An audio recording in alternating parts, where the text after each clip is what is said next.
Alors la particularité du Ternois et peut-être un peu moins des Sept Vallées, c'est qu'il n'y a pas de structure culturelle. Les gens pour aller au spectacle sont obligés de faire beaucoup de kilomètres. Et il y a vraiment un manque par ici par rapport à l'animation justement du territoire. On trouvait cela pertinent de s'installer dans les villages et d'amener en fait l'animation culturelle ou l'action culturelle auprès des villageois.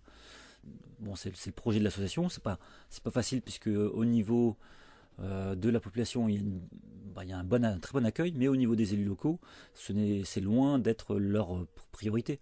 Pour la plupart d'entre eux, ils relèguent la culture vraiment dernière de leurs préoccupations. Aujourd'hui, tous les salariés vivent dans ce territoire, ce qui participe donc à l'engagement en fait militant par rapport à implanter l'activité sur ce secteur. Alors à chaque fois, c'était un petit événement puisque nous arrivions déjà avec des petits camions, enfin ou un camion. À l'époque, au démarrage, il n'y avait qu'un seul camion. Hein, c'était un master qui était peint en jaune, très visible, et sur lequel il y avait aussi un graphe. Et donc on arrivait avec notre matériel que l'on déballait dans les salles ou en plein air, ce qui crée déjà un petit événement en soi.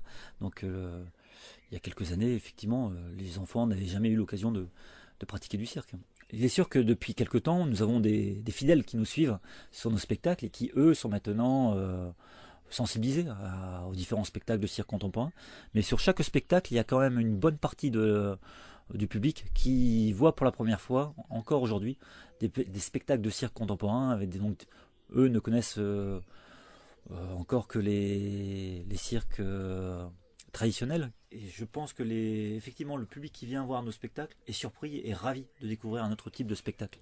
Et on arrive vraiment à mélanger les publics, puisque